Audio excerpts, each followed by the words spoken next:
Olá, novamente eu aqui, Rita Brunherotti, atriz, contadora de histórias, professora de arte, e é através da Fundac, da Fundação Educacional e Cultural de Caraguatatuba, que estou aqui para mais uma vez trazer a vocês dicas sobre a contação de história.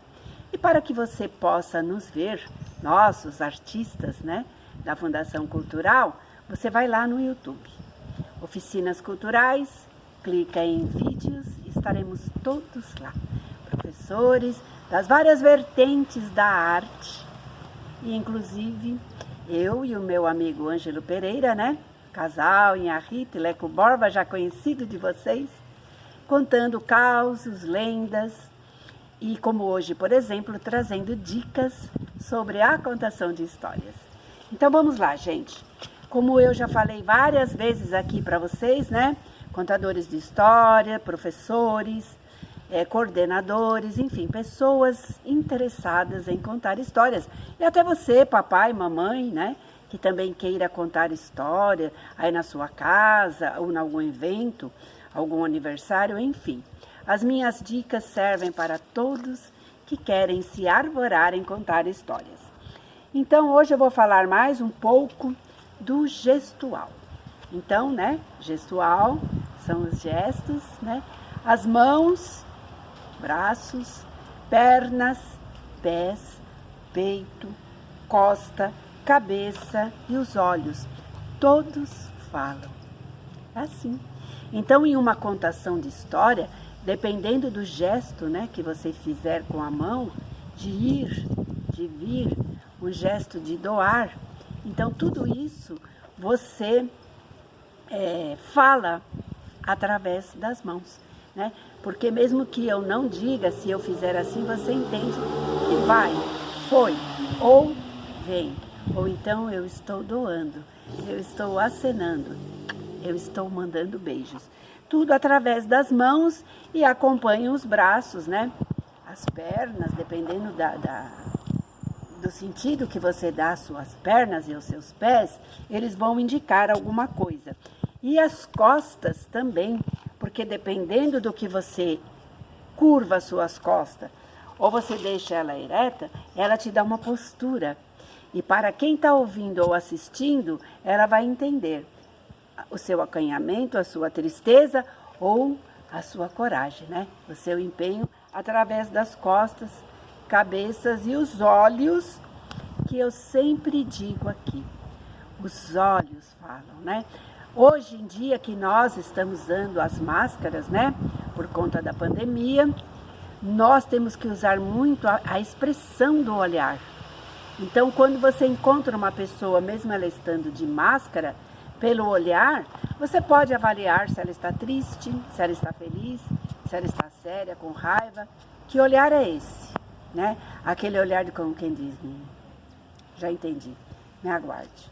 Ou aquele olhar que, ai, que maravilha, que alegria. Ou aquele olhar triste, oh meu Deus, puxa vida. Às vezes os olhos estão até cheios de lágrimas, Então o olhar, ele diz e diz muito.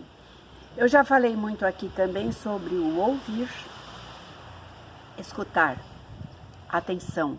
Aí alguém vai falar, nossa, Rita Brunherotti, ouvir e escutar não é a mesma coisa? Claro que não, Ouvir, todo mundo ouve. Não tem aquele ouvido de mercador? O ouvido de mercador é aquele que está no mercado e ouve de tudo. Pensa você numa feira livre, que tem um grande movimento, um show, uma festa, qualquer lugar onde haja muitas pessoas. Então você não é surdo, você ouve de tudo, mas você escuta? Nem tudo. Então escutar é ouvir e prestar atenção. Você escutou o que eu te disse? Sim, eu escutei. Escutei, assimilei, eu entendi. Porque senão você só ouviu. Não tem um ditado que diz, entrou por um ouvido e saiu pelo outro? Quer dizer o quê? Você ouviu, mas não escutou. É a mesma coisa do olhar. Você viu, mas não enxergou. Porque os olhos, para quem não é cego, Ele vê de tudo que está ao redor, né? Mas ele enxerga. Então, para você enxergar, você também tem que prestar atenção.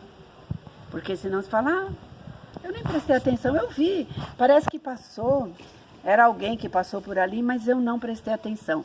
Então, você não enxergou. E aí, o contador de história tem que ter todos esses sentidos aguçados, para que ele possa fazer com quem está ouvindo essa história, né, assimile, preste atenção, veja e escute o que o contador de histórias está falando. Também temos que prestar atenção no andar. Se você é um palestrante, se você é um contador de histórias e você está num palco, enfim, num pátio de escola, onde quer que seja, contando a sua história ou fazendo a sua palestra, e você ficar que nem um ping-pong de um lado para o outro, de um lado para o outro. Vai chegar um momento que as pessoas vão baixar a cabeça porque ninguém aguenta mais aquele ping-pong, né? Você olha para lá, olha para cá, olha para lá, olha para cá. Você começa a ficar meio tonto. E acaba não prestando atenção no que está sendo contado. Então, isso a gente traz do teatro. Nós usamos o termo enraizar. Então, você está em cena, no palco, no teatro, na contação de história, e você está enraizado, parado. Há necessidade de eu me movimentar naquele momento? Se é uma peça do teatro, naquele momento, né, de acordo com o texto, de acordo com a orientação, marcação do diretor, eu tenho que sair daqui e ir até aquela pessoa de lá. Ou ir até aquela porta, aquele portão, enfim. Nesse momento eu tenho que me locomover. Ou para sair de cena. Caso contrário, não há necessidade. Porque senão você cai na mesma coisa do ping-pong. Você vai e vem, vai e vem, vai e vem, desnecessário e acaba cansando quem está assistindo. Outra coisa é o palestrante ou contador de história que ele está parado, ele está enraizado, só que ele fica assim, balançando de um lado para o outro, ou ele vai para frente e para trás, para frente e para trás. Então, gente, quem for contar a história ou fazer a palestra tem que prestar atenção nisso. Parece bobagem, mas não é. Se você não tem necessidade de andar, né, de se locomover, fique parado, fique enraizado, mas não fique também balançando. E isso também, para quem está assistindo, dá aquela impressão de que a pessoa está inseguro, né? A impressão que dá é insegurança. Porque quando você está seguro, você chega, para e fala. Alto, claro e em bom tom. Aí nós vamos cair no quê? Na dicção. Então isso também já vem do teatro, né? E serve para o contador de histórias. Então nós temos exercícios que mais para frente eu vou passar para vocês sobre dicção, sobre aquecimento de voz, sobre alongamento corporal, porque tudo isso faz parte. Um professor, antes de dar aula, o ideal seria ele se alongar, né? Fazer os exercícios de alongamento corporal, alongamento do pescoço, né? Porque isso aqui tudo faz parte do aparelho da fonética, né? De quando você fala, de quando você respira. Então, nós temos exercícios de respiração, de articulação, porque quando a gente fala, a gente fala.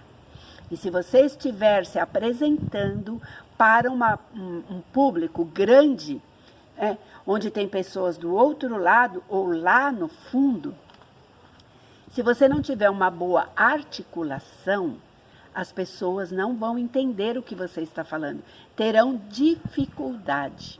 Por quê? Porque se você prestar atenção, a articulação, ela influi muito no seu entendimento.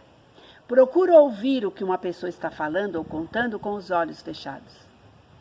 Você vai ouvir, sim, vai entender, mas se você tiver a uma certa distância e você prestar atenção na articulação, é muito importante. Pensa um palestrante palestrante ou um contador de história que fala entre dentes. Era uma vez um menino que foi lá naquela casa e não chegou, e não foi, e voltou. Você fala, oi? O quê? Era uma vez um menino que foi até aquele local, foi até aquela casa, chegou, voltou. Você entendeu? Então, a articulação é muito importante. Bem, gente, eu acredito que o tempo das minhas dicas, né, já está esgotando. Eu estou sempre voltando aqui para dar essas dicas para vocês. Outra hora vem a Inha Rita contando causos e lendas, ou mesmo eu, como Rita Brunherotti, contando histórias, né, da carochinha, histórias infantis, histórias do Arco da Velha. Muito bem, gente.